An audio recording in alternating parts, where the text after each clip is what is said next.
What's up? Enlightened ones. Hello. We back. We know you missed us. Don't even get mad about it. Just be grateful we're here. Yeah, it has been like 3 weeks, and I feel bad every week we miss, but we're back. Yeah, it's never just because we don't want to. Okay, y'all? We got things going on. Illnesses happen. Busy schedules. And we're still going to be here. You know, we're still here. So, happy February. Technically, as Michaela and I are dropping this is February 1st, Sunday. And you'll hear about us tomorrow when we drop On it. the 2nd. On the 2nd, that's right. So also happy Black History Month. Yes, Yeah. that's right. We getting it, although, need more than a month. But whatever, hey, we out here. We appreciate it. So, Michaela, how are we doing so far today? I mean, I'm all right. I'm stuffy. So if you all can tell, I don't know on the other end or not, Michaela sounds a little bit nasally. Yeah, sorry if I sound gross. You're Not just out trying. here. Yeah. You're moving around. You're around a bunch of high schoolers. They're probably carrying who knows what. No, for sure. The high schoolers and kids at kids class. I'm around Getting beat around up. them all. Yeah. Getting immune system is going through it right now. Honestly, since you've been back from Vegas. Yeah, dude, it's been a rough month and a half. Like, I don't know, like, mentally I'm fine, like, I'm getting through it, but, like, I've been sick, hurt my back, hurt my collarbone, got sick again. Like, all within a month and a half. I am laughing. I'm not laughing at your pain. It's just unfortunate series of events. It's just, this can only build character. No, you're right. And I'm building. Like, it's not tearing me down. It's just annoying. Yeah. Like you said, mentally, you're strong right there. But yeah, honestly, at this point, I would probably be a little bit on the I'd probably be a little rageful inside. Yeah. I mean, I like go at through this point. Little spurts. Yeah. Like, I'm sick again. Yeah, that's really how I felt when I woke up the other morning, just a little stuffy. I'm like, oh no, are you serious? Like, I just got over the flu, and now I got this little cold.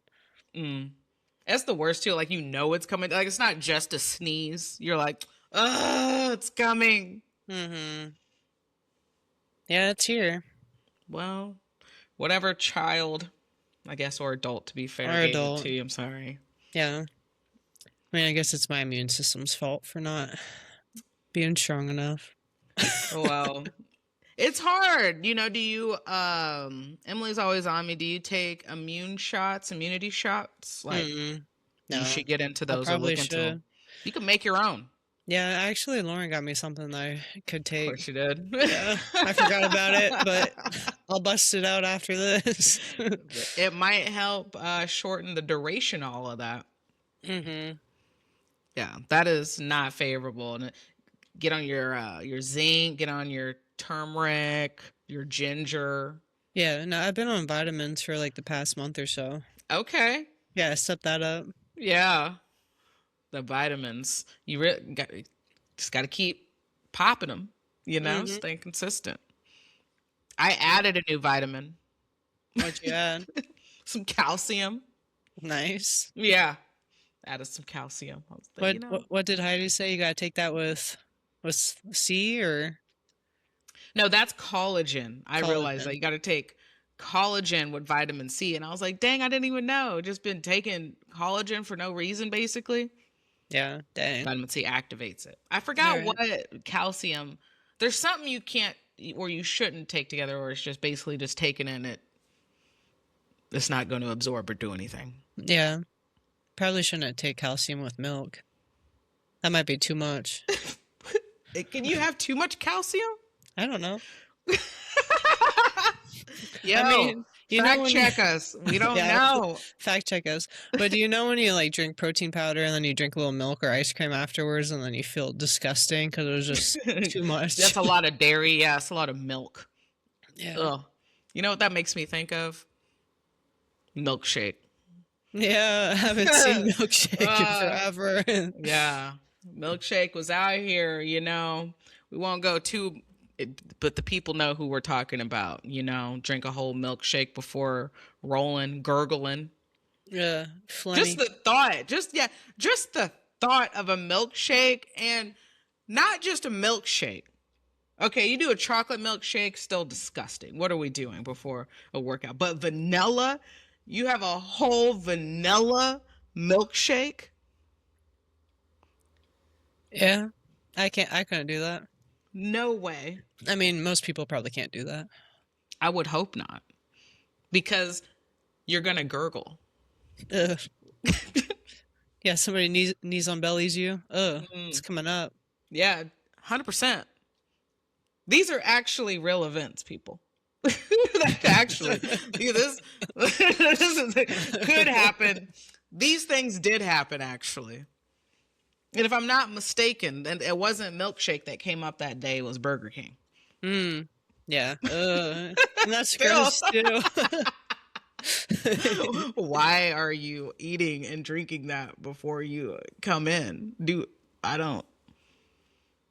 Everybody got choices, like E47.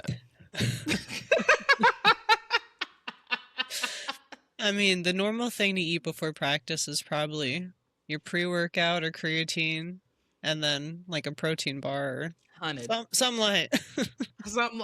Don't go in there, I'm gonna get a Whopper with cheese. Wash that down with a milkshake. Maybe some hash browns. Yeah. That's, if that alone, okay. Potatoes, potassium, I'll give you that. Maybe if it's just crazy. Yeah. Sorry, we had to go off on that for a sec. That's just wild to me. Yeah, same. Imagine drinking a milkshake and running. Disgusting, just in your belly, just sloshing. Yeah. Telling you, the last thing you want to feel is disgusting before a hard workout. Yeah, afterwards is fine. Do what you want after. Yeah, if you want to go to town after that hard workout, you do you. But before, you smell those people. Like when they sweat, they just like sweat. Just like their sweat has a certain kind of just like wetness to it. Ew. Yeah, it's like slimy, It's almost, it doesn't even seem water-based.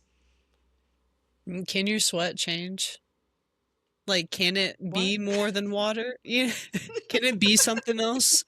I mean, you could be like, you can, like, if people drink too much, right? They can like sweat out the alcohol. You can like smell people if they drank too much the night before. But I don't think you're out here just like sweating, like secreting like whatever kind of liquid. I don't know. Yeah, I don't know either. No electrolytes are coming out. You got to replenish. But just some people, they just have that like thick kind of sweat. It's almost like gelatin. Ew, yeah. Yeah, big dudes got that sweat. They do. What is that? I don't know. That's why I'm asking. Can your sweat change, or can your sweat be made out of something other than just like water and salt? Probably supplements,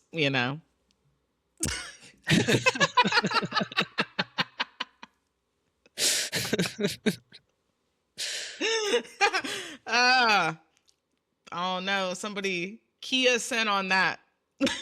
Yeah, some doctor. Let us know. Again, like you said, Michaela and I really appreciate when you all come up to us or you send us little messages and say, by the way, look, I didn't know. Curious. Yeah. And we don't know. We just don't know. At all. We could Google right now. We definitely 100% can Google. And that takes the fun out of it. This is authentic. Yeah. I like in facts. Thanks, Same. Nikki. Always. Real quick. Matter of fact, love you, Nikki. I wonder who's gonna be. Wonder who's gonna be number one this time. Oh yeah. Should I let Juliana know or? It's just got to drop. All right. Just got to I drop. won't let her know. Nope. Every week, she's been asking like, "Hey, have you recorded yet? When are you going to release it?" If you are subscribed, then you don't even need us. You just get notified when we drop. Yeah, that's true. So subscribe and like, Juliana. Speaking of that, shout out to our new baby blue. Yeah. Congratulations to our little teen out here leveling up. Juliana got her blue belt yesterday. Yeah, she's so pumped. Yeah, as she should be. That's a huge accomplishment. Definitely for a kid. Oh yeah, definitely. Yeah, she's walking tall now. She's talking back to seniors. Hey, whoa, we got to even that back out. Gonna have to level you back out. Wristlock City. Yeah, it'll happen. Our growth plates in, right? They're good at that point. At 16? Yeah. Like if you broke a wrist, like at 16, like you just have to worry about like just repairing. You have to worry about like the growth plate anymore, right? I don't know. I haven't broken a wrist. I don't know. I wasn't sure. I was just again curious. I just didn't know. Dang, we need a doctor on this pod with us. I know nothing about growth plates. I don't know when it stops, but like, yeah, like, you know, like if kids break a leg or something, or they break their arm, they worry about, they got to make sure they repair that correctly, because if they don't, it could mess up like the way, like, because they're still growing and stuff. And I guess you are still technically growing at 16. Some people, maybe not, I don't know if most people are, but a significant amount of people are still growing at 16. Yeah. Everyone's so different though. Like, I don't know. Like my sister grew an inch and she's 21. That's wild. Yeah. But like we got a 11-year-old in kids class and she's my height. So like you never know. That's crazy work. An 11-year-old looking at you eye to eye, just like bam, right there. Big. But that's how I was too. I was the same at 11. Big. Grown adult. Man. Yeah. Kids are wild out here. Just big and small. Big and small. Big and small at the same time. So, anywho, glad you've been taking your vitamins, right? We got right back to it. Glad you've been taking your vitamins. I know you've been getting beat up these past few weeks plus, because like I said, it's been like a month and a half at this point. But like I said, it's only building you up to be stronger once your immune system gets back up to play. Like you said, you got back on the mats. Yeah, no, that was so much fun. Not rolling for like 2 months and then rolling. Like, I miss it. Which is good, because I feel like I was a little burnt out a few months ago. So I think that actually helped. Now I'm excited again. Can't wait to roll. Yeah. You know, it's like you never really like it, but some of those like intentional or forced rest periods, every time I've come back from like stuff like that, or you just had to take a little bit of, like a tiny little bit of time off, or maybe you've been rolling, but you haven't really been able to like roll for a while, and then you come back outside the cardio, so you guys can build that back up. You like level up. Yeah. Yeah, I do. Like, I have noticed that before. I've seen it in other people and then in myself. Like, just, I don't know, like the level up without doing anything. Like, it's kind of wild. Yeah. But I think it's just your mind absorbing all that information subconsciously. Well, then it's the muscle memory, and I don't know, like almost puts like it's almost like if you have these little ticks or like little check marks of how you can slow time down as you progress and get as you grow, you know, because like black belts, their timing like is just everything just seems slow to them, but like to a white belt it would seem so fast. Yeah. You know, so like as you progress, but as you also get that rest, it's almost like slowing it down a little bit at a time. All right. Nice. I Yeah. hope that comes. I felt sloppy yesterday. I mean, so that was like, but that was really like kind of like the first time you actually like rolled. Because I think really this week when you got back into it, Mm-hmm. you're just flowing, right? Yeah, like rounds with small people. Mm-hmm. Yeah. Yeah. I'll get back to it. I just popped Taylor in the face. I'm like, oh, my bad. Oh no. It wasn't super hard, but like, God, I shouldn't be doing that, you know? I You mean, it know, happens, but yeah. You shout normally out that wouldn't Taylor. happen. Yeah, Taylor. That was a nice surprise. I know she was gonna be in town. Yeah. Yeah, she Hmm. told me like a few weeks ago, but I forgot. So. That was I didn't have my glasses on, and then her hair was different too. So I was like, "Who's this in front of me?" And she turned out, I was like, "Taylor." Yeah. So nice. Yeah. Come back. Things slow down a little bit, leveling up, just getting that cardio back in, and just got to get through this season of cold. Mm-hmm. Yeah, I've been. Yeah. Everything feeling good with you, like your back and all that? I mean, yeah, we're a little better. Like it's always it's like I was good. I think the 2 weeks or so after we came back from Vegas, like I was feeling like all right, just kind of getting into stuff, and then it was kind of like I tweaked something in my back, and then it was like just like I said, the Planko of Price is Yeah. Right. If you old school people know that game, like yeah, but just once I felt something in the middle of my back, then it went to my ribs, and it went up to the top rib, and then went to my lower back, and that was like a couple weeks. Mm-hmm. And like I was just kind of getting over that starting a little bit last week. And then I fingers happen again. So that was annoying. But actually fingers doing a lot. We can get a closed fist now. Nice. Yeah. It wasn't great last couple days after that happened, but it is what it is. But body is holding up now. I've been trying to stand on my stretches. Said stand as like I said at least 2 to 3 times in the weight room. Still doing that. Sauna work. And you know what I think was actually kind of helping my back a little bit, even though I had to kind of take a little bit of a rest. I was like, I'm building back up my legs. Oh, nice. Mm-hmm. Yeah. I think that was like me trying to like still working legs, but not doing like heavy stuff. Mm-hmm. Like I'm not going crazy now, but I'm just being more intentional, having like 2, like just leg and back only days a week versus like just kind of like maybe once every couple weeks because my knees were not great. But knees have been feeling excellent. Yeah, that's good. Yeah, no, I'm kind of doing the same thing. Like I was sitting a lot at work, and I think that's what's been making my back really tight. So I'm standing more, and I'm also just trying to stretch my legs and do more squats and lunges and stuff. Yeah. Everything, right? It like everything like condenses. I'm doing more like bar hangs, like just trying to decompress the spine a lot more. Like yeah, like you said, like me sitting all day too, like that was not helping. So really got to stretch out those legs, like everything in the legs, like hammies, quads, the calves, the ankles, feet. Everything. Mm-hmm. And again, getting older, just have to be more intentional with it. Can't take days off of that wellness. Yeah, I feel that.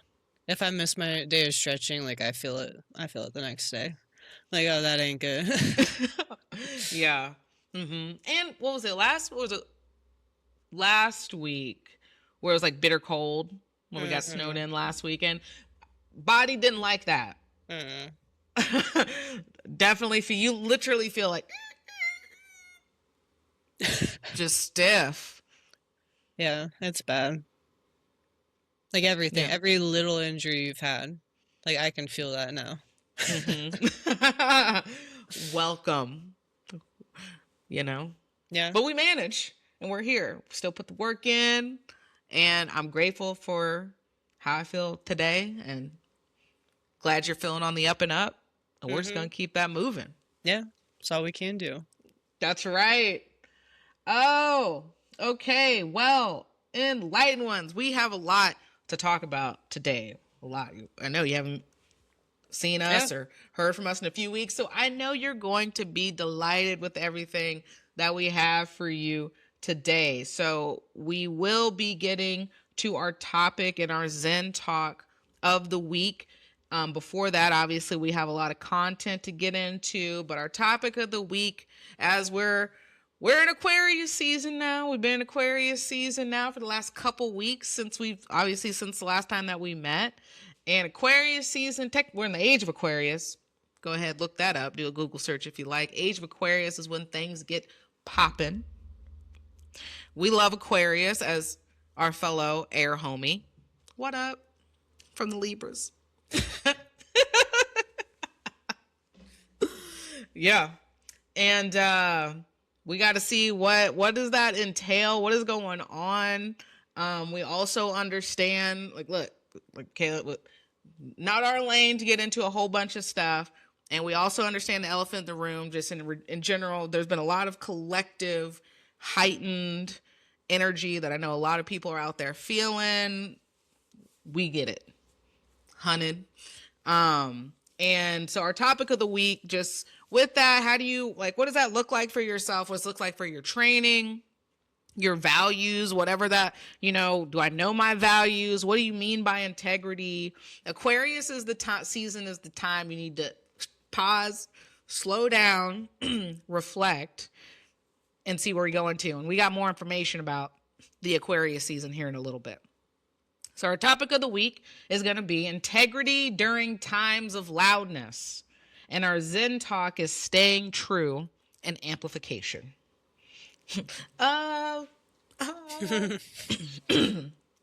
So bear with us. Aquarius season though. Also, I think it's tonight or tomorrow. We also have a full moon. Yeah, full moon. Oh, sweet. Really? I didn't know that. So again, I know everybody's been feeling that. We got a lot going on in these streets out here too. So yeah, what does Aquarius season mean, right? How do we get busy during this season? So what do I have here? So according to moonomens.com, Aquarius season 2026, beyond old paradigm. So like we talked about, this is 2 weeks ago. This started 2 weeks ago. So we're not transitioning into Aquarius season. We are in Aquarius season right now. So on January 19th, the sun left Capricorn and came into Aquarius season in 2026. This time of year asks us to move beyond old paradigms and invites us to explore new ways of being, living, and expressing ourselves. All right. Yeah. Told you Aquarius season's about it. Mm-hmm. Yes, that's why we're feeling, right? I know y'all be like, right, I've been feeling a little bit of this spice, right? Aired up energy. But what do I do with it? I feel helpless or out of control, or I feel stuck, or maybe I'm feeling a little too rageful. I've been stabbing people Yeah, you've been feeling really rageful. Yeah, it's been out here, Fake knives, okay? Just to clarify. But yeah, I've been out here. I even got Fred the other day, Jason style. Dang. Yeah, middle of the bag. He didn't even know. He just goes, bam. Yeah, I never know if you're gonna punch me or hug me or stab me. Might be all three. Yeah. But that's what it is. And honestly, when I think about it, I'm pretty sure this started exactly 2 weeks ago. Oh, that's wild. Yeah, I mean, you're always spot on with feeling the collective consciousness. Right. When you're within, you embrace outside. So, yes. What has that also meant? I know you've been feeling that too a little bit, though. A little bit. Not quite as much, but... Probably because you've been beaten down, though. Yeah. No, you're right. And I just haven't been, too aware. I've just been doing my own thing. Yeah. As you should be.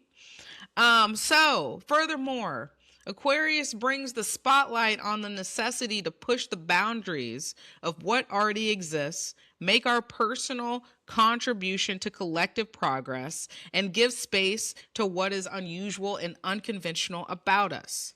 The beginning of Aquarius season is especially significant for people born with personal placements and fixed signs Taurus, Leo, Scorpio, and Aquarius. These individuals have an opportunity to experience meaningful shifts in long-standing patterns in situations in need of change and innovation.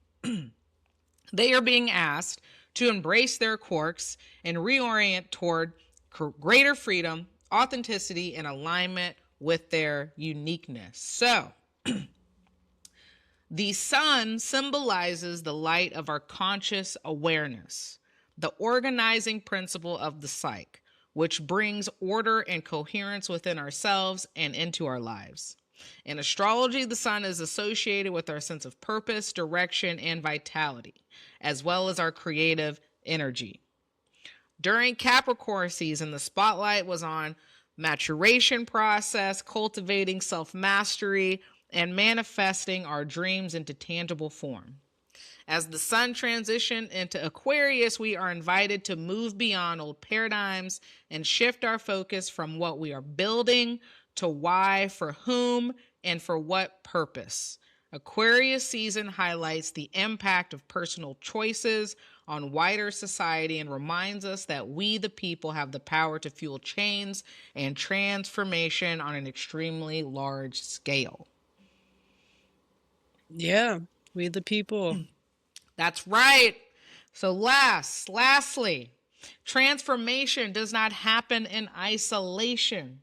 Aquarius season reminds us that we are all interconnected and that transformation does not happen in isolation. This season is a time to acknowledge the visible and invisible threads that connect us all and honor how we as individuals have the power to generate change at a collective level. This time of year is an invitation to reflect on who we define belonging or how we define belonging, how we try or don't try to fit into certain groups, and how the human need to belong can conflict with our need for authenticity. It is an opportunity to notice where our fear of being left out or a compulsive need to rebel and stand out from the crowd may be shaping our actions more than conscious choice. Okay, moon omens. Aquarius season's about that. Yeah, that's wild. That really ties into like our topic of the week and everything too. Spot on. Look at that.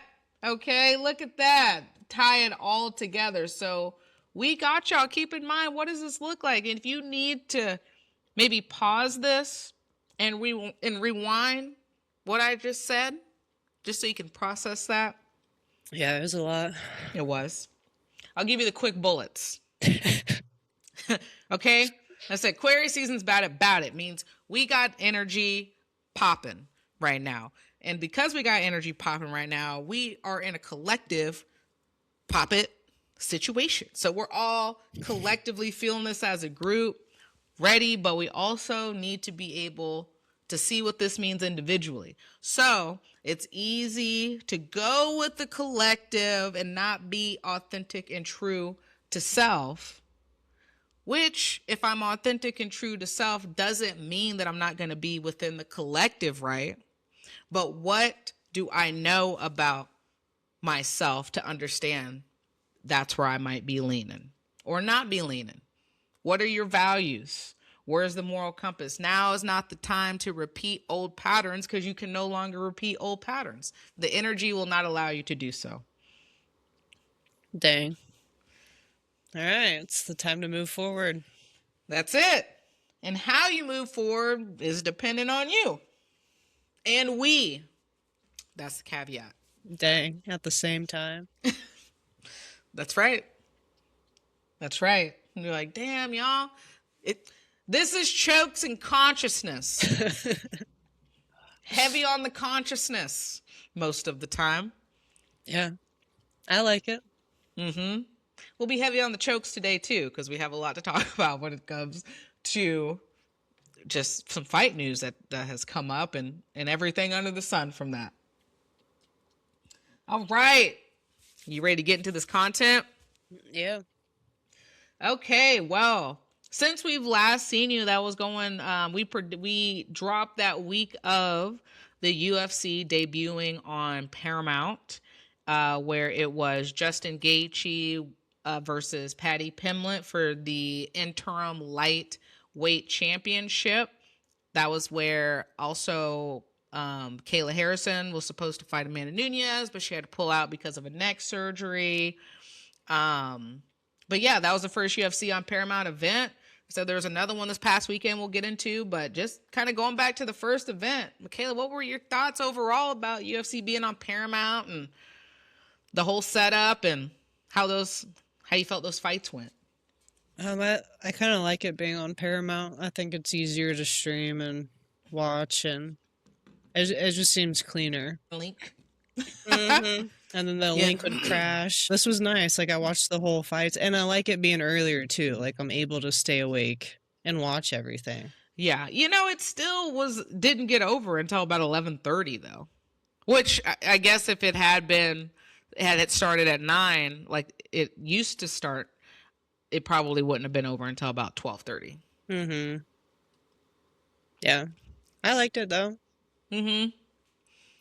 Yeah, same. I thought that it was smooth. I mean, at the end of the day, I'm never necessarily gonna be super fond of everything kind of going into Monopoly and whatnot.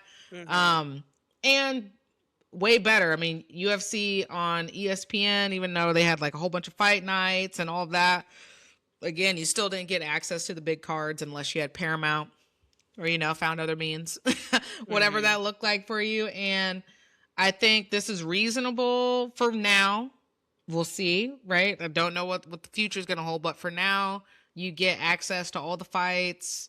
I think it's like $13 or $14 at the ones with the ad free a month, and that's way more reasonable as a fight fan to pay $14 a month versus $80, right? If you're ordering pay-per-view, plus you have ESPN, I mean, you're spending about $500 potentially just within like a month and a half span.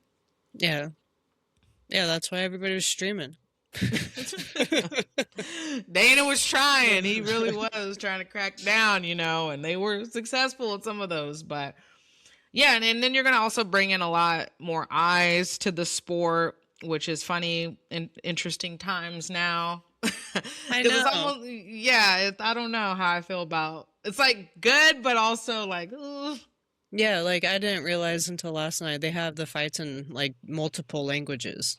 Like you can decide what language you want to watch the fights in. I'm like, oh, that's on Paramount. Yeah, on Paramount. That's awesome. And again, like makes sense, right? They have literally every there's a lot of different countries represented. Yeah, in the UFC. And yeah, let me pull up the fight because and the fights are really great too. I think that not sure, we'll see how it goes, but the new fight bonus kind of pay structure, I guess, that they'd added. So it used to be you could get fight of the night, submission, KO of the night, 3 separate awards, $50K each. Well, now if you get fight of the night, I think it's like a fight of the night is like $100,000. And then maybe KO of the night and sub of the night is also that. But then if you also finish, just if you don't get either one of those, you get an automatic $25K if you finish your fight by KO or sub. Yeah, there's a lot of subs on the fights last night. Yeah, there was. So you get a lot of incentive for people to want to like finish. And I get it too. Yeah, you were getting boring fights and stuff, but also you can't blame the fighters on that necessarily. It's also kind of how the structure is built. And so you're trying to legitimize the sport. I'm trying to work my way up. If I lose one fight, it might set me back 2 or 3 fights, right, from the title. So, and also I'm not going to put myself in harm's way if not needed. And also we don't want to just be like, just bleed. Like I'm not trying to just I like to see technical stuff too. But maybe this could be a happy medium. Still keep it true to the rankings. somehow and build up fighters too, so you can build some fan connection. Yeah. Yeah, are they doing better about that? Like building up their fighters right now? I mean, I've seen a little more promotion. Yeah, I have seen more promotion because it's on Paramount, and Yeah. so they've been rolling it out, and they got the UFC on the White House. Yeah, I know. Yeah. So, but I can't say, the jury's still out of how they're going to try to like build up the casual fan to the connection with actual fighters who are on the roster, because I saw them doing that or trying to within the last couple of weeks, because it was the first card too with Patty Pimblett. But I also thought, and we'll get into that, like they also were really hoping from a company standpoint that Patty is going to be the new Conor McGregor. He was going to beat Gaethje and then so on. But, you know, things got ruined. Yep. Yeah, Patty's face. Did you see him the day after? Yeah, it was bad.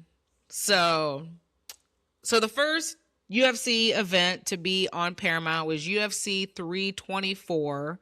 Like I said, the headliner was Justin Gaethje fighting Patty Pimblett for the lightweight title, and Justin Gaethje wins by decision, unanimous decision / ass whooping of the year so far. Even though that's the first fight of the year, and like Michaela said, it was, his face looked really bad. Like a balloon. He looked like he had like plums for eyes. They're just beet purple, just beet red, purple, just swollen. Yeah, it was rough. Did you see the picture of his girlfriend or wife, like giving him Yeah. a good... Yeah, gross. It looked like it hurt too. Like, like somebody was breathing on him probably hurt. I'll give it to him. I'm not a Patty fan. He's I'm still not. I got my grievances. I'm still not gonna be a Patty fan. It is what it is. Not a hater. Just is what it is. And I'll give him respect where respect is due. When he said Scousers can't get knocked out, dude was correct. Because the amount of damage that he took, y'all, if you haven't seen the fight, or if you haven't seen highlights, or those of you who did see the fight and stuff, his head was dribbling off of the mat like a basketball with punches and elbows. That's not even an exaggeration. He did take a really bad eye poke that you could argue is where he actually took the most damage. Yeah, he said like his two eyes are what's bothering him the most. Yeah, after taking that beating, it's just the scratches on his eyes. Yeah, because he took the scratch, or it was like a punch, but it's still a thumb out, and then like bam, got him right here, and then he took a right hook flush, and that's what dropped him, and then Gaethje just teed off on him. And he wasn't like rocked or anything. I do think that probably took off a few years of his fighting career. Oh yeah, probably. Yeah, we'll see when he comes back, if he's still got that strong chin. Medical suspension indefinitely right now. They don't need rest. You ain't even be talking about a next fight. Yeah. Dang, so, how big do you think he gets? Well, they said I think while he's on break. Oh, he's gonna get huge. They said that he was around. I think he was over. Well, maybe he was close to like 190 or close to 200 on fight night. On fight night? Yeah, like they weigh in at 155. He's a big dude. Yeah. No, he looked he looked drained when he weighed in. Yeah. That's crazy though. Like gaining 50 pounds back. I don't even know how you do that. Like, I wish I knew how you could do that, because all that hydration, right? Just eat salt, everything. I mean, it's called it. They didn't confirm it, but yes, Justin Gaethje did come in arguably in the worst shape of his life. Looked a little pudgy because the man had staph. Like we said, he had a bullet hole size wound in his neck. Yeah, it was big. Huge. Big and gross. Yeah. He tried to say it was an ingrown hair. Get out of here. No, that was like quarter size, if not bigger than that. And it was deep too. I'm telling you, I could put my first finger digit in there, I bet you. Yeah. How are they allowed to fight with staff? I always wondered that too. I don't know. I get if they're on antibiotics. Mm-hmm. I mean, you're not like spreading it. I guess that's probably why. That's probably why they can get cleared. But if it goes undisclosed, see, that's the tricky thing. Because some of those have gone into, like, they haven't disclosed that, and you've seen it just chilling on some dude's chest. Mm-hmm. Like, that's staph right there. Yeah, that'd be scary having it on your neck, too. Like, I don't know. Like, after Ben Askren, it's like, oh, no.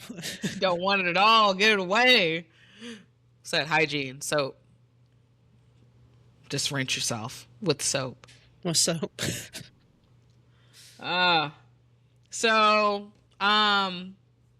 Justin Gaethje is the interim lightweight champ, and it looks like he'll be fighting Ilya when he comes back for the undisputed. I don't know how long they're giving Ilya to come back. I'm not here for it. I think that Patty should have fought. Patty shouldn't even been in a conversation, to be honest with you. But if they were going to put Patty in, or if it was going to be Justin, Arman messed his shot up, and he is the rightful contender. He went and fought Dan Hooker. He beat Dan Hooker. You got to give him a number one contender at that. And then if you're not going to give him a number one contendership, nobody wants to see Justin Gaethje against Ilya. Because we all know what's going to happen. Mm-hmm. Yeah, Patty was calling him out before Patty fought Gaethje. He was like, "Be ready, you sausage." Oh, I know. Patty, he didn't want that smoke with Ilya. UFC protected this man for years, because had they fought when Ilya wanted to fight him a few years ago, we're not hearing about Patty right now, because he completely would have got derailed. Yeah. So I don't know. We'll see what happens with Ilya. Hopefully he comes back soon. I know he's had some family stuff going on. And Chance, y'all need to be fighting. I'm not saying you need 3 times a year is a while, but at least twice a year. And if you're not fighting within like 5-6 months, you got to fight your way back to the title. It ain't no holding on to this and all that. What's happening? I don't know what's next for Patty. I said he needs to chill indefinitely. But I guess we'll see what happens with that division. Also, that was Sean O'Malley and Song Yadong. Sean O'Malley won by decision. I felt like that was Song Yadong was throwing some heat. Mm-hmm. Yeah, he was. For sure. He was throwing some heat. And I don't even like Sean O'Malley either, but props for props are due. Dude came back, did what he needed to do, and it seemed like he kind of ran away with it during the 3rd round, in my opinion. Yeah. The dude that messed up my parlay, thanks. Derek Lewis lost to Waldo Cortez Acosta. Honestly, it looked like he got dropped by a jab. Yeah, I just rewatched that. It looks like he just lay down. Like, after he got dropped, he kind of just was like, all right, I'm on the bottom now, I guess. Exactly. Like, I don't want to get knocked out cold, so I'm just going to go ahead and get this paycheck. Mm-hmm. Time to retire, Derek Lewis. So that blew my parlay, because I was sweating in the fight before that, and I got lucky. The fight before that was Natalia Silva and Thug Rose. Mm-hmm. And Natalia won a controversial decision. And I don't know if it was so controversial at all. Yeah. You can't. I get it. It's technical. You can't just rush in there. Like, so you're not trying to see just bleed. And at some point, literally the old saying, don't leave it in the judge's hands. And repeatedly leaving it in the judge's hands to continuously be disappointed talking about Thug Rose. Girl, you need to. Where was the Thug Rose that knocked out Wei Lee? Yeah, I don't know. I haven't seen her. Where's she at? Because we're not playing peekaboo at this point. Hide and no seek. Gone. We don't even want to find you now at this point. Just go on hiding. Yeah, Natalia Silva had Lauren cracking up with her, like, her hip movement. Yeah. It was kind of funny. It was. Haven't seen that, really. I don't know if I've seen her fight before. I could see her being an entertaining fighter, but again, like, just throwing them out there. I need some power shots. Give me some power combos. She might be more known for subs. Yeah. I don't know. I don't know.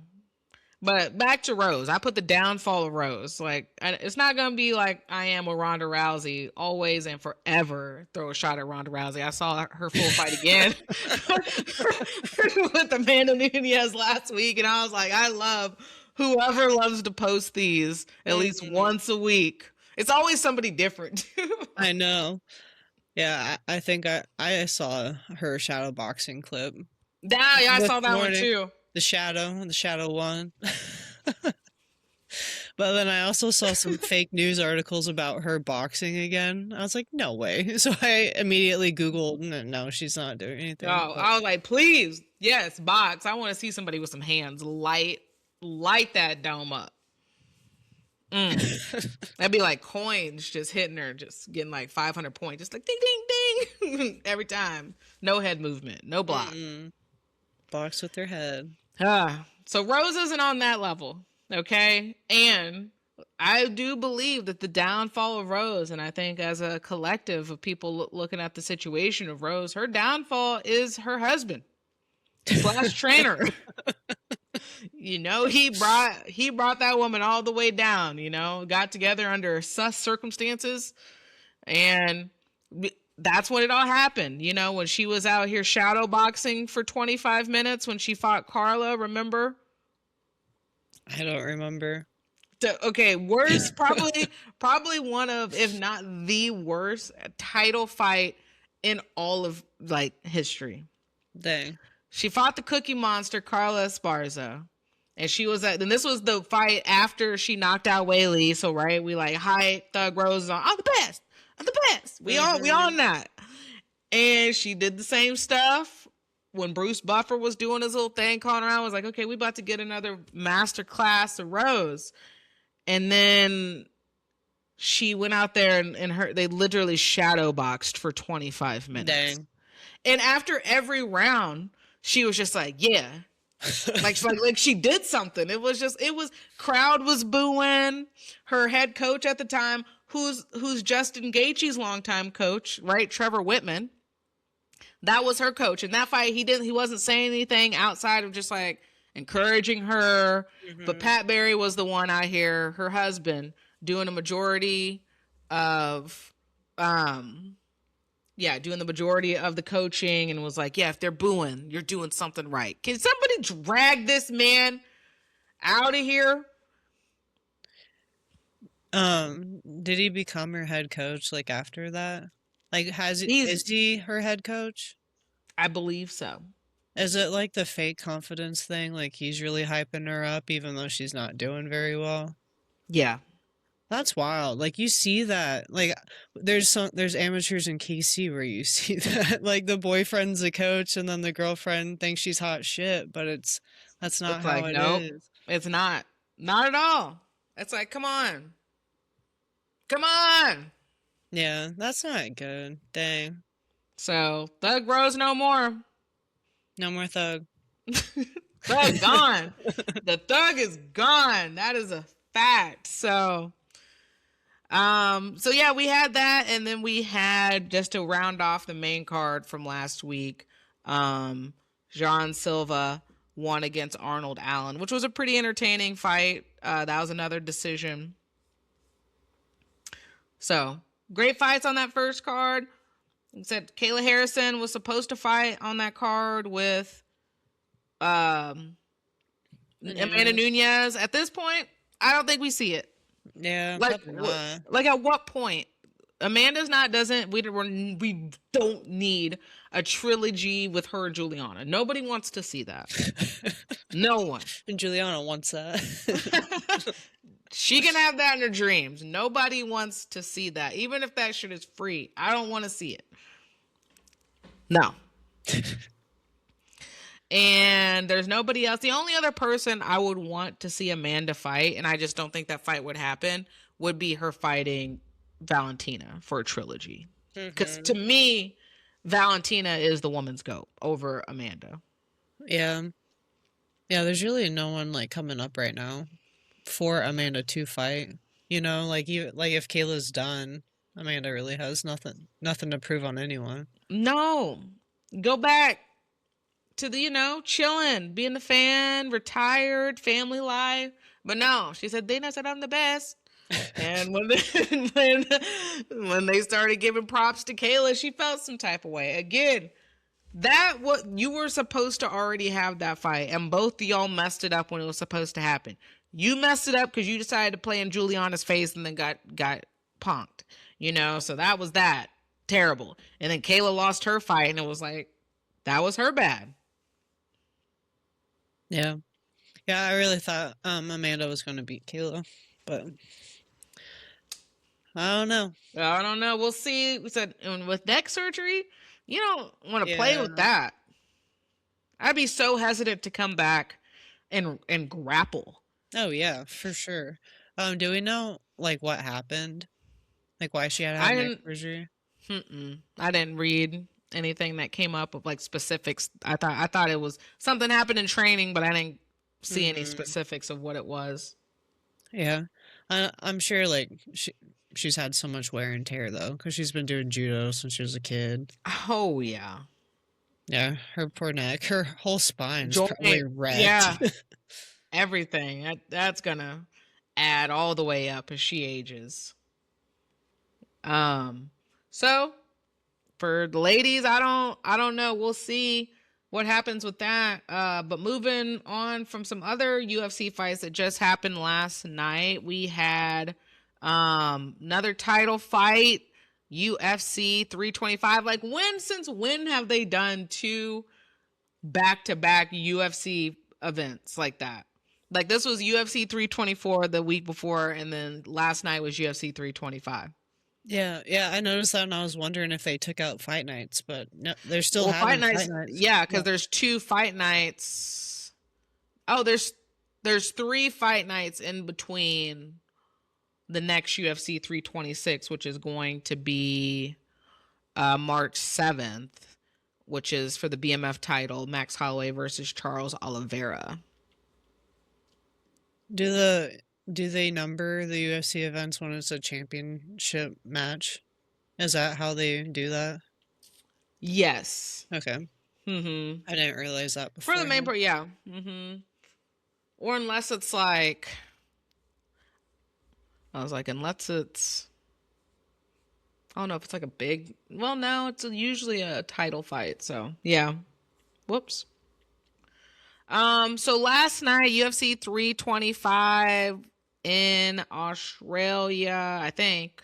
Was it in Australia or was it in New Zealand? Yeah. I think Australia. They kept showing Sydney. So okay. I assume Australia. Yeah. Well, the headliner, again, I know it's like, dang, do you like anybody? I do like people. Just depends. Like, again, I'm cool with Alexander Volkanovski, and he's just not a fun person to watch. And, I mean, like technical math, I'm like, all right, cool. Like he's not gonna unless somebody makes him fight, like come at him, like make it like the fight with Islam, even though he got knocked out. But the first fight that they had was great. His fights, the third fight, I felt like with Max was cool. This fight with when he just beat down Brian Ortega. Outside of that, again, prop. I'm not going to say he's not the GOAT. And I'm not going to be like, oh my gosh, I want to watch an Alexander Volkanovski fight. Like, I'm not.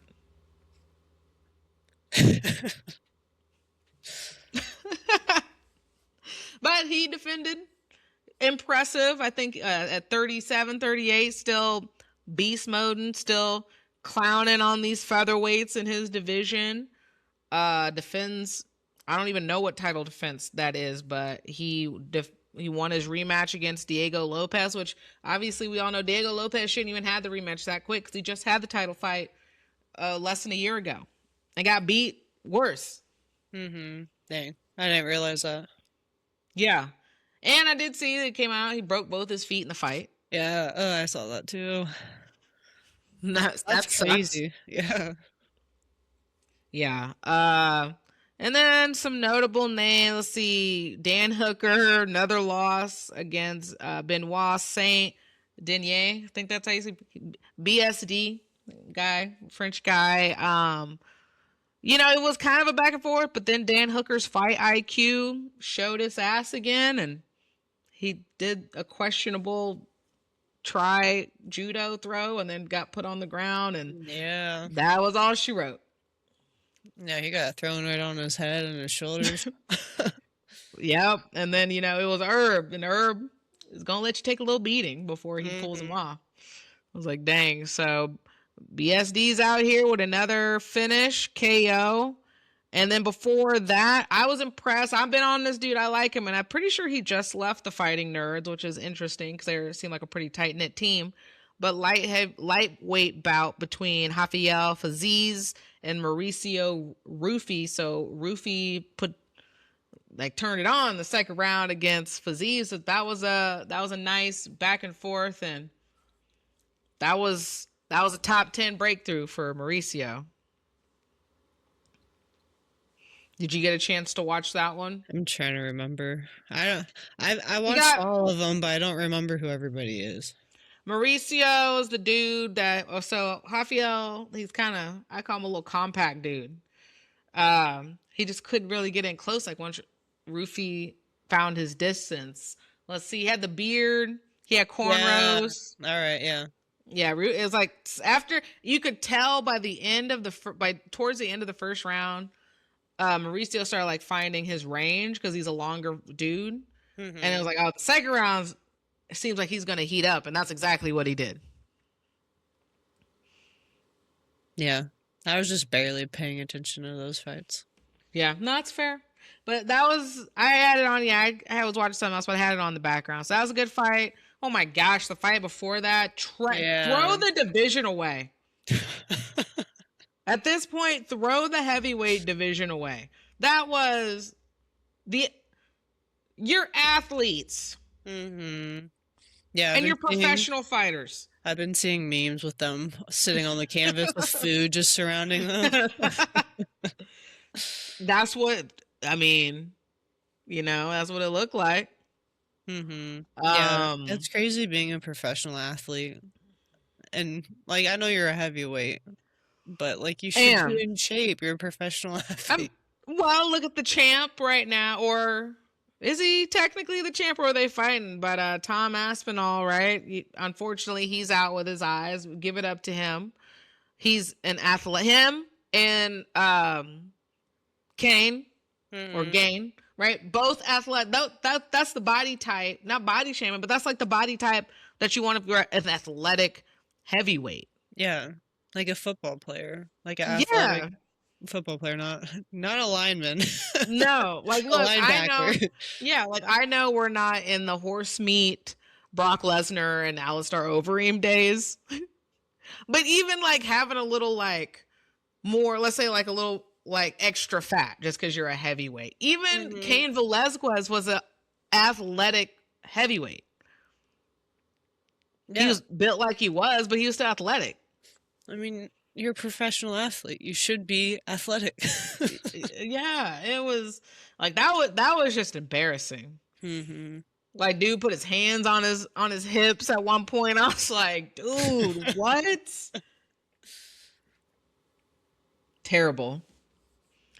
So yeah, not much to talk about on those. So that was last night, but who knows what's next for the GOAT, Volkanovski. Like I said, he gets washed by anybody in the lightweight division, in my opinion. So it's just, I guess, continuing to clear out the featherweight division. But he shouldn't have fought Diego Lopez again this quickly. And honestly, they might be doing to Diego Lopez what they did to Darren Till. After Darren Till got pushed and had the too early of a title shot with Tyron Woodley, and then got his little ass whoop, basically belt to ass kind of beating, and then got submitted. Dude was never the same after that. Yeah. Yeah. I don't know. Makes like after seeing Patty get beat up, it's like it makes sense why you need to slowly climb instead of just going straight to the top and then like taking like 5 steps backwards. Yeah, because again, like then now you're impacting your longevity and like versus you just developing. Mm-hmm. Yeah, you gotta know when you're not ready instead of pushing. Like, come on, but that'll be a good conversation too as we continue to get into that. I got some thoughts because we already been on it when it comes to jiu-jitsu, the culture, hierarchy, leveling up. So yeah, we'll see. But anywho, yeah, there'll be upcoming fights on UFC. If you got Paramount, if you don't, check them out. If you're a fan, I'm not promoting Paramount. I'm just saying if you want to watch UFC fights, they're on Paramount. So, check those out. Do you know if there's any other, like outside of UFC or whatever, is there any other upcoming events or fights or anything coming up? Does like Crash have something coming up? Oh yeah, we will have a fight card in Lawrence. Crash is having theirs, I think April 11th. So that'll be fun. Nice. I'll be in Lawrence, so that'll be cool. Hopefully we get a big Lawrence crowd to show up, and I think some dudes from our home gym are fighting. We might have a high schooler girl wrestler who might be fighting. All right. Dang, yeah. how do you get cleared for that? I don't know, the commission. I guess yeah. It might be an exhibition if she's not 18 yet. It might be an exhibition fight. I'm not sure, but it's exciting though. Like I'll go probably work with her after wrestling's over. Yeah. Get back in there. Heck yeah. All right. So got some local events coming up. I know there's some, for those who are listening from the gym, Ground Theory, people out there, we do have some of the upcoming competitions on the whiteboard there. So I know a few of the peeps at the gym are signed up for AGF in Wichita, I think in April coming up. Yeah, I think so. So look into that. I always say go to, if you're not sure what's coming up or you never competed or you have competed, but again, you're not sure, like go on Smooth Comp.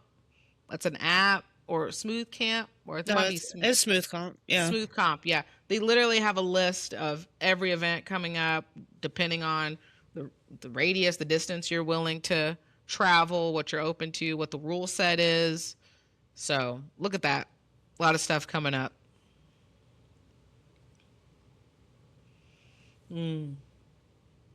All right. Well, now we got to get into it. Jiu-Jitsu. I think this is a good segue.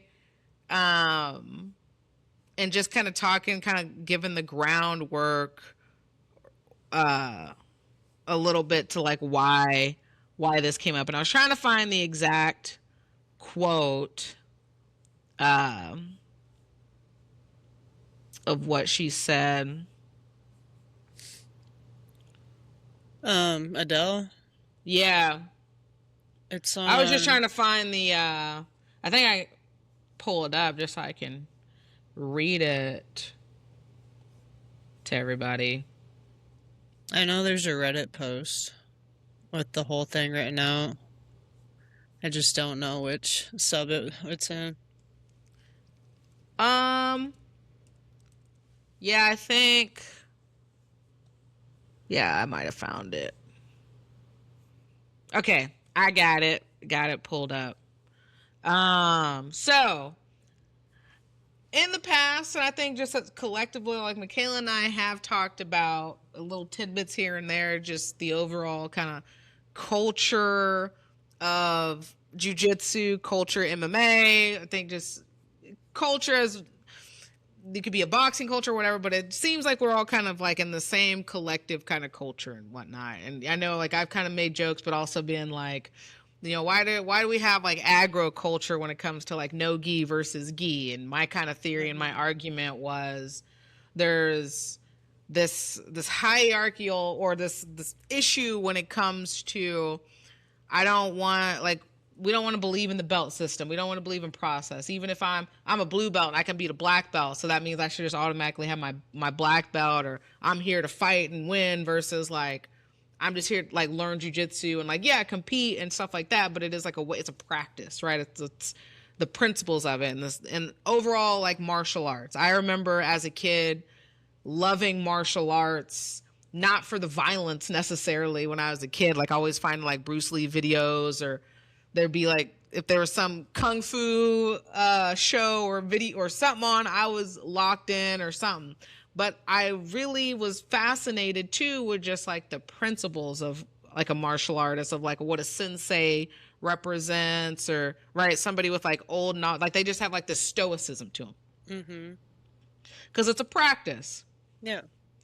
And I've just noticed over the years, just in like my short time, just being actively, not like necessarily like in our gym per se, right? But you just see it in the community where we've definitely deviated from having that kind of respect for that old tradition. And I think that does go a lot into one, problematic old tendencies and traditions that don't need to continue being perpetuated, right? But then also like new ideologies and philosophy, just a way of being, and like how that can be sometimes helpful, but also sometimes resistant to tradition, which then you just you don't have a way of kind of principles to follow. Like I don't have these concepts. I don't have these values that I'm following necessarily. So basically I say all that to kind of say, so we're seeing all this stuff that comes out. And I know when I'm like in the jiu-jitsu community and like we see the stuff on Reddit or you see stuff come out. And I remember when you would have like these big names, and I'm not going to name any names, but we have like these big names in jiu-jitsu, and then like a scandal comes out about them or their association to something. You're like, damn, I didn't know you were that kind of person. Right. I think unfortunately we kind of see that more often represented in the people who you would who would be considered some of the people that are continuing the lineage of jiu-jitsu and whatnot, and they're perpetuating problematic behaviors. Yeah. I don't know, like if I saw something bad about Fiona, that would throw me off. I'd be like, what? Right. Because I think obviously naturally, if anybody who represents your sport or your community or right or whatever, there's going to be a sense of idolization of that. Like, you know, not saying you put them on a pedestal or anything, but you do in a sense kind of look up to them. So if you hear something happen or you know something happened that's on some scandal type stuff, it does, you know, it crushes you a little bit, and you're just like, damn, I didn't know this person personally, but that really put a damper on that. Yeah, like you said, like you found out Fiona was out here doing some wild stuff, you're like, dang, that she's not. No, she's not. Right. Like just to the point of that. And so I think also because it's like new people coming in who've been within, but it's also been like these older people who have been here who unfortunately they have this ego right about them where it's like, I've been here for however long, I'm a black belt or whatever, I've done however much in competition. So there's almost like this sense of kind of having a superiority complex of, you know, do as you're told, not as I do kind of thing. Yeah, and we're lucky because we really don't have that at our gym. Not at all. Yeah. And Ryan, I think that's a huge importance that you really like, you know, we kind of talk about be authentic and genuine, and like I know everybody has a different journey in jiu-jitsu like we've talked about, and I also believe that those of us who are continuing and white belts too, this isn't just like y'all too, but especially for us who are higher in the ranks, who've been around for a while, like we do have a particular kind of responsibility when it comes to like breaking old problematic patterns, and kind of showing and cultivating a particular culture that's built out of respect, right? That's built out like a genuine, honestly, kind of equity, in a sense of it's just good vibes, good energy, respectful energy. If something's going on or something's problematic, you don't just turn around and I didn't see it, or it's not me, so I'm not going to say something. And we do have a particular responsibility because the people are watching you, whether you know it or not, right? We got teens in our gym, whether we know it or not. You work with teens, whether you know, they're listening to what you say, they're seeing what you, and not just seeing what you say, they're seeing what you do. I know, like your posture, everything. Every little movement, they're aware of it. Yes. So, I mean, I think Carl said it. Shout out to Carl. This was right before Nikki and I got our brown belt. I don't know how it came up, but I think, well, either she asked a question or Carl just said it, because Carl be talking. And he said, one of the things he learned significantly throughout his brown belt was that, like, yeah, he was continuing to sharpen his game, doing what he needed to develop his own growth. And it more so kind of like more of the chunk was on teaching and mentorship. Mm-hmm.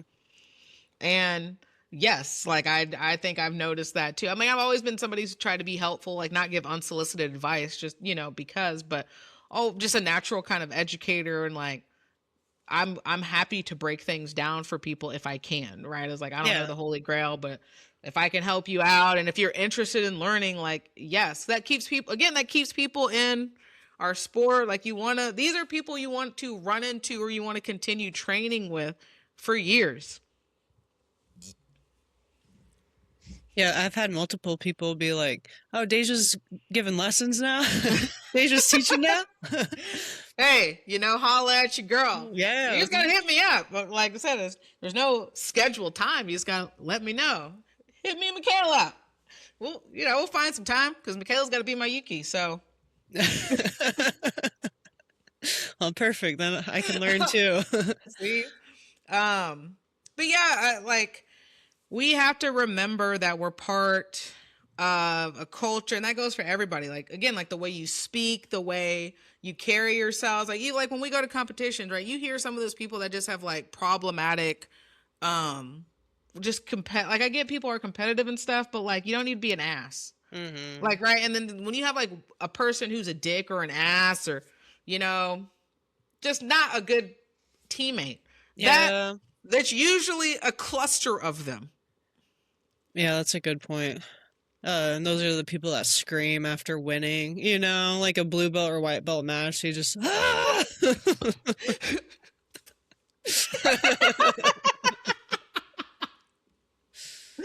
Facts, so it's really important. And I know a lot of people, they either quit at white belt, they get halfway through blue, and then they fade out. But once you get through your blue, which is I think maybe one of the hardest belts to kind of get through. Like once you get your purple, at that point you kind of, if you just stick with it, yes, you will get your black belt. Yes, you will. Mm-hmm. You just got to keep coming. And I think once you get to that point, you have, like I said, more of a responsibility because you want to, again, like continue people wanting to do the sport. You want to be a representation, right? It's like, no, we're not out here like, what is it? Cobra Kai, on the whole like gym and stuff like that. And I there's something to be said again with like, again, the principles you hold. It's not just within the gym, but it's like my principles I hold outside of the gym. The number one person that I'm concerned about and that I'm always going to protect in the gym is my partner. Mm-hmm. Right. And so I just naturally, that's a way of just principle. I want to protect my partner. Hopefully if they protect me, I'm also going to protect myself. That's something that I follow outside of jiu-jitsu. Not a savior or anything like that, right? But it's like, I'm not going to do harm. And if I can help, I'm going to in my own way. Yeah. But you're also like a good person and you're a therapist and you are aware and you care about other people, All of those things. Appreciate it. you know, and it's work, right? It's like, even if I wasn't a therapist, like, these are things you got to work at. Yeah. How aware am I of myself? What blind spots do I have? Shout out, love you, Sam. Hope you're doing well. With your knee and all of that. I really appreciate a conversation that I had with Sam a couple weeks ago. He had stumbled upon some stuff with Muhammad Ali and whatnot, and he was like, I don't like how it makes me feel, but I like it. And he was open. And Mm-hmm. that was like so far ahead of the game, you know? Sit with yourself. Things make you feel a little weird, question self. Where are your morals? Where are your values? All that. So, laying that groundwork to say, what was the latest controversy? So, there's been some allegations that have come out. Let's just say it, and it's not just one gym, but it's the gym that's out there right now. Just for the sake, we'll just say there's a gym, famous gym. You can look it up. We won't necessarily say the name on here.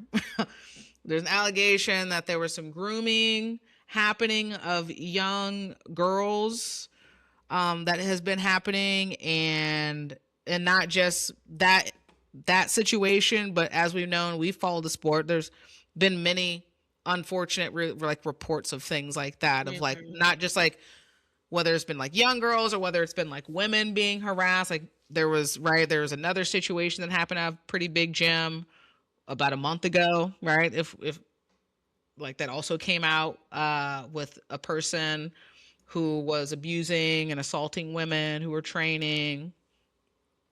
So unfortunately, it happens a lot more, and it's a good thing that we have people in the sport, big names like an Adele, Mm-hmm.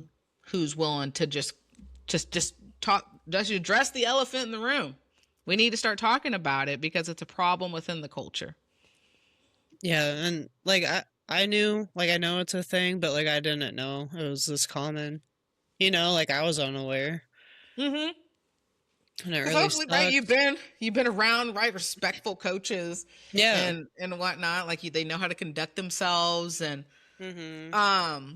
yeah, it's just one, like, we know, like, coaches and adults in general. And just not even being an adult over a child, like just a coach or being perceived in a certain way. There's a certain kind of power that you have over people. Mm-hmm. Then you have to understand that there's power dynamics that come into play, and you're not. That's why that's like one of, like, outside of like the gym kind of, right. We don't want the controversy of like, don't date the gym, because then if y'all break up, it's gonna be freaking awkward. But the other thing with that, of not necessarily like dating, I get it's hard to meet people if you're an adult and stuff like that. But it's like, respecting of people. Like, we're doing jujitsu. We're not here trying to we're that's far out. Nobody's thinking about that. We Yeah. get where you're right. You're grappling. We're all up in each other's business and whatnot. But there has to be that level of respect and like major boundary there of like, this is where it stops, right? Like, it just happens so much. Yeah. Yeah. I don't know. That's crazy. Yeah. Um. So, getting to Adele, statement of what she said yesterday. So, Adele, Fornerino, does she go by Daddy? Yeah. She does. Yeah, her nickname is Daddy. She just says, this is coming from Reddit. Addressed the grooming and essay issue in her Polaris post-match interview, quoted as saying, guys, there is a crisis in jiu-jitsu at the moment. There's a big problem, and it's coming from the hierarchical structure of our sport. There are people in positions of dominance over people that are vulnerable, and these people in positions of dominance whose job it is to protect, to look after, and to teach people how to protect themselves are the very people that are taking advantage of the most vulnerable in our sport. It needs to stop. The only way that we can make this stop is if we all hold these people accountable for what they are doing. No more blissful ignorance. There is no such thing as an innocent bystander anymore. We are in control of this. We need to speak out. We need to speak up, and we need to protect the most vulnerable in this sport. I promise I will do everything in my power to make sure that by the time the next generation gets here, they will not have to deal with this anymore because they don't deserve it. I love jiu-jitsu. I love this sport. I've been doing this my entire life, but we need to fix it. We need to fix it today. End quote. Yeah. Mm-hmm. Not 1000% that. Yeah. Yeah, by the next generation, like how many people do we got to get out of here? You know? Yeah, that's right. I said, and like a lot of them, like she said, is like the structure within the sport. So it's like these people in power structures. They've been around for a long time. They've have names, like she said, bystanders. Like I knew something was going on, but like I still let them train. You know, or I didn't know something was going on, but I didn't ask any more questions or like do any more kind of like exploratory kind of things just to make sure everybody in this area is safe. Like nobody can play willfully ignorant when you do know something. Yeah. I know. And it's frustrating too. And it's like, yeah, all that's unfortunate. And it's like I said, it's frustrating because it's like, I don't want that to represent our community like that. I said, I've had overwhelmingly a positive experience in the jiu-jitsu community. I majorly contribute that to the people that we've trained with. Matt and Heidi have been amazing in continuing to cultivate a very respectful culture and whatnot. Like I said, majority of our guys, like I absolutely love training with. There's a handful of guys that anytime we have new women, like I'm more than confident sending them over there because I know there's not going to be any issue and they can, they're really great. So, yeah, it's just gotta be about it, be a model. Yeah. Yeah, I would hope that like the majority of gyms are like ours, like positive and everybody's respectful and like the heads are good people, but I don't know. Like I have no clue because I know there's also a lot of meathead gyms too. Yeah, right, exactly.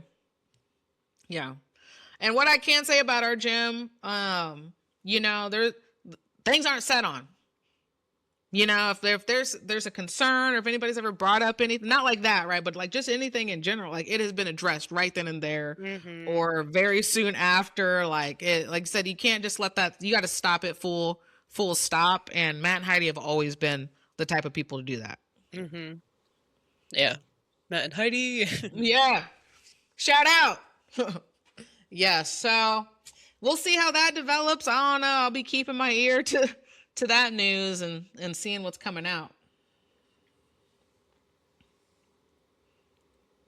All right. Well, pretty much already said that because I tied that in of like the upholding the values in the sport. I don't know if I have anything to add on that. No. An event that I missed. There is UFC BJJ4 coming out in February. Nice. Who's gonna be? Do you know who's gonna be on that? Mikey versus Shay. Of course. Montague. Yeah, Mikey again. Of course. All right. Yeah, Taylor Hishaw's on there fighting Rebecca Lima. So that's a female match. Okay. Check it out. Yeah, it'll be live or free on YouTube. So that's cool. We love free. Keep it coming. Yeah. All right. Well, segueing to our topic of the week, enlightened ones, we have integrity during times of loudness, right? We got to have that integrity. The question, how do I uphold integrity with myself, within jiu-jitsu? Do you follow the crowd or you have a moral compass you adhere to behaviorally and not necessarily just in thought? So Michaela and I have kind of touched on this before in previous episodes, the integrity of what am I doing when nobody's looking? Training wise, what am I telling myself? Again, you're the only one that sits with you. Yeah. You're right. am I being like kind of wrapped up? Like, again, like, so if we stick to jiu-jitsu culture too. Do I have a teammate who's loud and kind of being that bravado person at comps, and that's really not me, but I get swept up in that energy. And loud energy? That loud energy. If somebody else has it, or you just... Like somebody on your team. Yeah. Like that's not you at all. Barking and stuff, but you got this teammate over here, an upper belt, and you're like, oh, I guess that's what I'm supposed to do. And then you start doing it. It's like, that's not even you. Mm-hmm. You got swept up in the... And the hype. Yeah. Stop, pause. I know, but if it was you doing that, I would jump in. Yeah, but that's kind of you, though. It would not be authentic. You see what I'm saying? Like, it wouldn't be coming from a place of you, like, forcing yourself out of character to do that. Yeah. I just, like, you already got the match. I'm just the fire. Right? I'm talking about the people that don't even have the match. Mm-hmm. Yeah, they just jump on just cause. Yeah, just cause. Yeah. Yeah, like, I don't know. Like, I do the same thing too. Like, if Heidi was out here and Heidi got turned up for whatever reason and I was just chilling, all right, I guess we're turned up now. Yeah.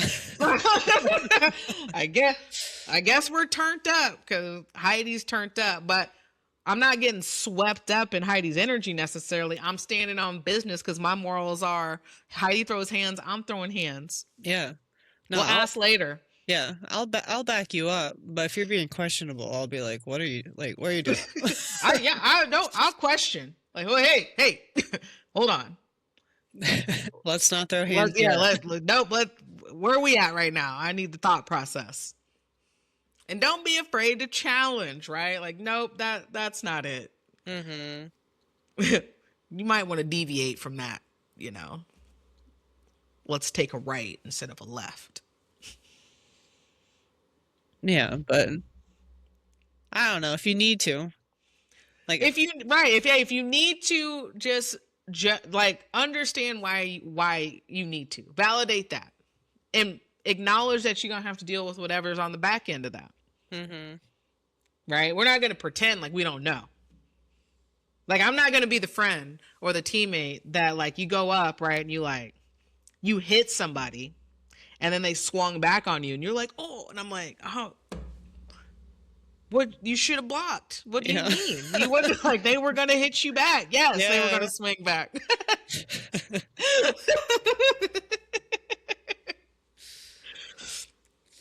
Yeah. I'm also like that friend too. I'm like, I'm not gonna be out here, like, I'm gonna let you do you.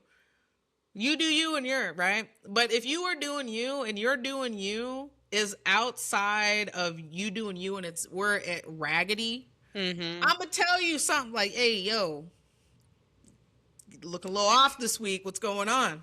Yeah, I'm the same way. Like, I'll let you do you. Like, I'm not going to tell you what to do at all. But if it is questionable and you're putting yourself in harm, then yeah, I'll step in. I'll be like, yeah, okay. Yeah, and that's how it should be, right? Speak up, okay, people? That's the name of the game. Integrity. What do you know about yours? How do you go about yours every day? What does this look like when nobody's watching? When nobody's going to hit you in the DMs, or nobody's going to hit you in the comments. Nobody knows but you. What does that look like? Mm-hmm. Yeah, I've been getting annoyed by social media because everybody's like posting and doing the same thing. And like, I don't know, like, I had to step away because I'm like, I don't follow the crowd, Yeah. I'm like, I'm not going to be a part of this. Like, I'll just do my own thing. Yeah. So I don't know. I feel delete that. it for a while, but it's kind of similar. Yeah. Well, because you don't formulate your own thought, right? Everybody's just out here forwarding or copy and pasting somebody else's thought. Like, why don't you give me your authentic view? Yeah. After Worlds, Nogi Worlds, everybody was posting their podium pics, and I'm just like, oh, I'm following the crowd, like I follow too many jiu-jitsu people now, and I'm like, I don't like that I'm doing the same thing as all these other people. I want to be an outlier. I get that. I'd be like that with movies. Like if they're like Mhm. trending or something. Like it took me. I probably didn't watch Frozen for like 5 years. I loved Frozen. Nope, I was like, y'all are too hype on it. I refuse. I'm not gonna watch it. Mm-hmm. Yeah, I Yeah. was on that hype train. I was in high school. I was singing Frozen before running track. I loved it. Dang. I mean, it was alright. Do they have two or three, or is it Yeah, just two? I didn't watch the 2 or 3. Yeah. I'm not following that hype train. I'll just stick with Yeah. the one. Just the OG. Yeah, I feel that. I feel that.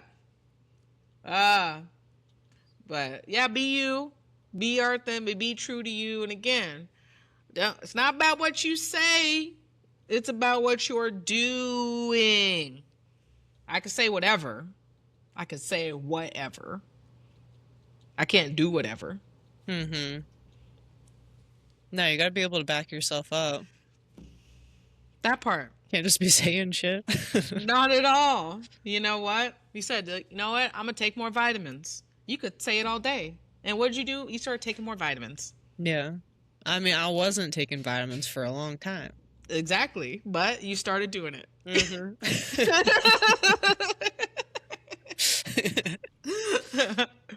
And same. I wasn't stretching like I needed to. I wasn't out here being more intentional with like just body movement before I would like do stuff, and then out here being all like everything's breaking. I mean, Yeah. it is, but I can make it a little more difficult for it to break. Yeah. No, I've been feeling the same way. I've been super annoyed and I feel whiny almost because I'm like, I feel like the kid at recess that sits out, you know? Dang, no, it's the worst. Like, I'm not trying to complain, but I've been hurt and it's been annoying, but I'm trying to help myself and I'm working out at home in my free time. Like, instead of just chilling, I'm like, I'll just grab my free weights. Like, I just got to keep moving because that's the only way my body's going to heal is if I move because I've just been chilling and that's not helping because more and more bad shit keeps happening. Yeah, yeah. I don't know. Facts. Yeah, you absolutely right though. But it's hard. But you know, you're doing what you can, doing your best, right? And that's not to say people, right? It's not necessarily saying you can, like you talked about, it's not, you can hold yourself accountable while also there's a lot of factors in play, and it's not giving excuses, it's just providing explanations and also being able to be like, all right, you know, when do I need to put a little foot to ass? And also when do I need to kind of put head to pillow? You know? Yeah. You gotta know what that looks like. Yeah, and it sucks when you just want to keep going. And when you don't want to slow down. Yeah. But the universe will make you. Yes, it will. Yes, it will. Well, speaking of that, are we ready? Sure.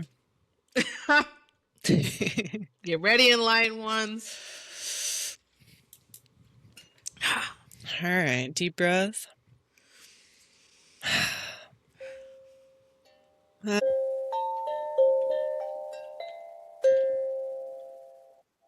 Okay, All yeah. right. Yeah, we found the tempo.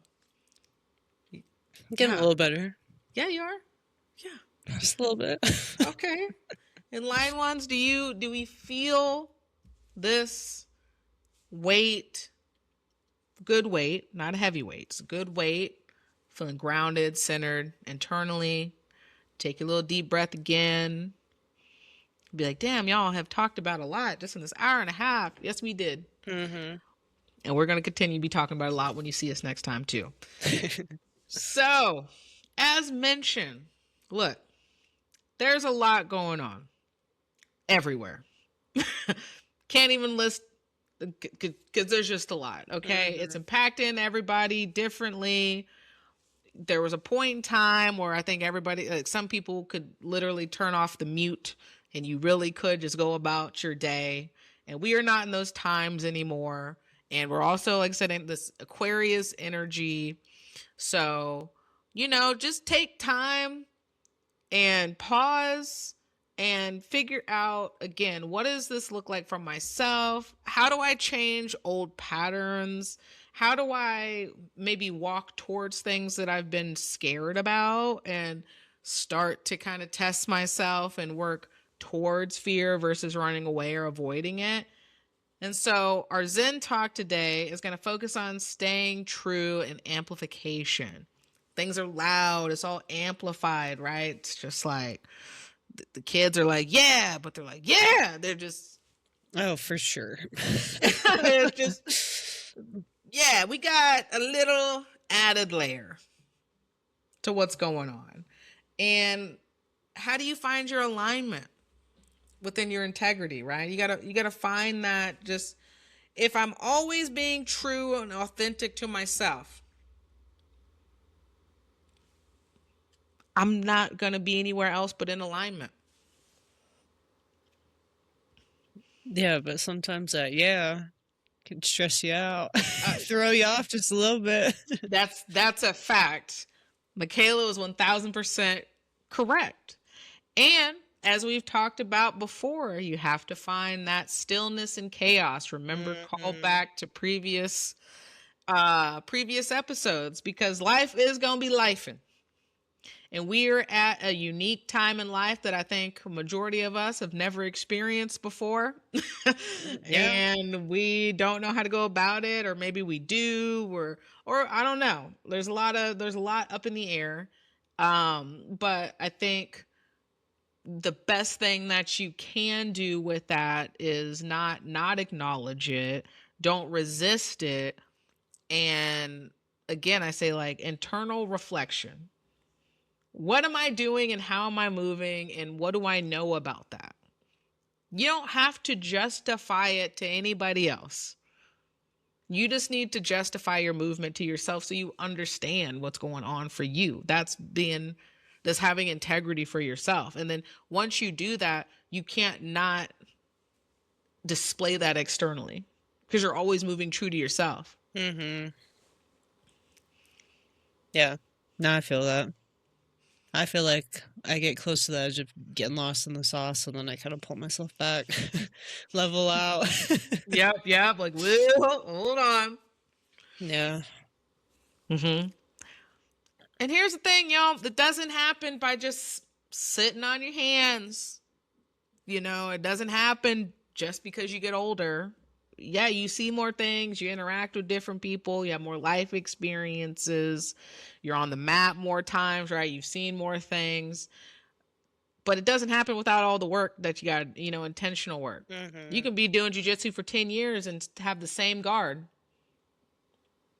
You can be out here, I don't know, doing panda guard or something. Panda guard. I don't know. Or have no guard. Or have none. But that's not your that's not your journey. Just understand, like, just because you're there and time is going doesn't mean that it's just gonna happen for you. I said, when it comes to just like getting older and where do I lie? Where are my morals? What are my values? When's the last time you had some self-reflection? Where do I stand on some stuff, and why? Mm-hmm. You don't get a free pass, because life is life and things are gonna be turbulent. And again, if I'm sure of self, it kind of helps riding those waves a little easier. Yeah, I feel like both of us are big self-reflectors.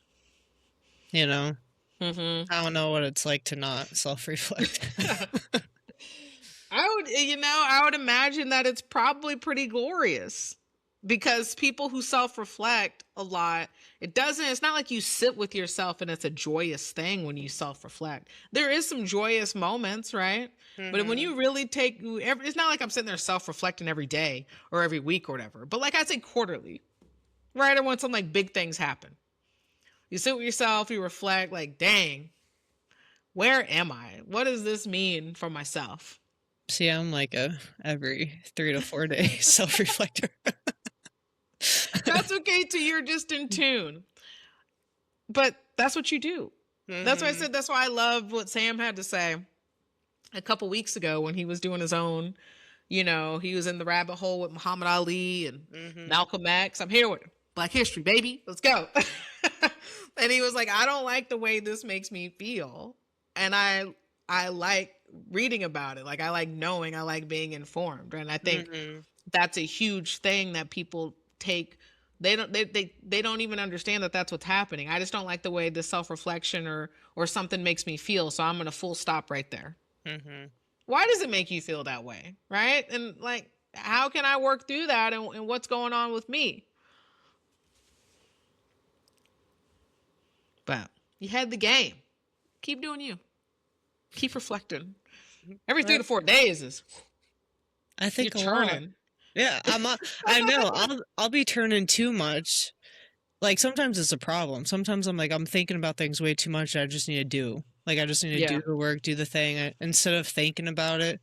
So I'm just kind of an overthinker. Like I'm always thinking. I'm an introvert. I'm in my head. See, I get it out a little more. Yeah. But trust me, I be very internal. There's different radio stations. Yeah. I feel that. I feel that. So we have when the energy rises and starts to take a collective energy, pause and find balance in how you treat yourself and how you treat others. That's what you said. How I treat myself, I project that on other people. If I'm not a kind person to me, I'm not going to be a kind person to other people. Yeah. And I see that in the high schoolers. Yeah. Like, and you can see it, like you can see the change week to week on how they feel about themselves. And they like, I see them projecting that on their teammates. Like it's wild being older, like being an adult and recognizing these patterns in kids. Yeah. Dang.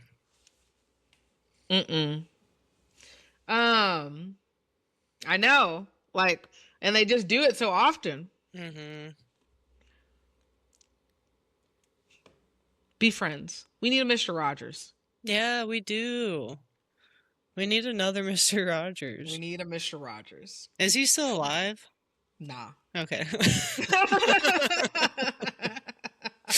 R.I.P. Yeah, I can't keep up no more. R.I.P. Okay, so last but not least for this point, remember, being true doesn't need a megaphone. You don't need to be loud about it, okay? And so it always like kind of trips me out sometimes when I see people like videoing themselves, like donating or like giving things to, you know, like unhoused folks and stuff. I'm like, why do you need like, no, but we don't need it for the gram. Just do it because you were doing it. Nobody needs the clicks or nothing. Yeah, that culture's weird. Like, yeah, it is. Doing it for the gram, helping someone for the gram. This person hasn't eaten, but I fed him. Like, what? Yeah, we don't need all that. Just do it. You do it when nobody in silence. You know, you be loud. Yeah, that's how it should be for everything. Like, you don't gotta be loud. You can be good and not be loud. Or you can do something for yourself and not be loud. You ain't gotta lie to kick it. Facts. That's right. All right. You got any more zen or any other points to make for us? We were heavy on it today. Yeah. I mean, I don't know. I've been feeling zen. But great. I have to, because right now I got so many people like relying on me and talking to me that I'm like, okay, I gotta find my peace, as if not, I'm losing it. I 1000% get that. So you gotta find a little bit, chop off a little bit of that overstimulation edge. You know? Yeah. Yeah, I kind of get what you probably feel talking to people all day long. Or having people talk to you all day long. It's the people talking at you. Yeah, that's what it is. That's what it is. Yep. It's a lot. Yeah, after our meet on Friday, like I went to bed just like hearing Michaela, Michaela, Michaela in my head, because the whole day, like all these little high schoolers had to like call my name and tell me something, you know? Which like, love all the high schoolers, like not throwing shade on them, but it's just a lot. It's something I'm new to. Yeah. So I gotta find. But I'm finding my own zen. I get that. So do what you need. Yes, Michaela needs her time. I get that. Get that little aura, protective aura back. All right. Well, happy February 2nd when y'all get down on this. So good morning, good afternoon, good evening, whenever you are listening to this. Happy Black History Month out there. And happy the rest of Aquarius season for all those Aquarians out there. And so our quote that we have for you as we end today is, I am no longer accepting the things I cannot change. I am changing the things I cannot accept. Angela Davis. That's a good one. Oh, yeah. Double dose. Again, we have, I am no longer accepting the things I cannot change. I am changing the things I cannot accept. Angela Davis. Yeah.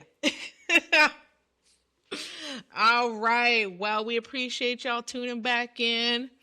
You'll see us when you see us next time. Yeah, we'll be back. Yeah, we will. Well, hopefully Michaela's, feeling a little less steady, getting on the tussin. Get on that nasal spray. Yeah, I'll check that out. Yeah, I'll send you some instant sleep. You'll be good. Perfect. Yeah. Well, enlightened ones, enjoy the rest of your week if you can. Find your joy somewhere. Be true to you. And just take it a day at a time. So again, this is Deja. This is Michaela. We out. Peace.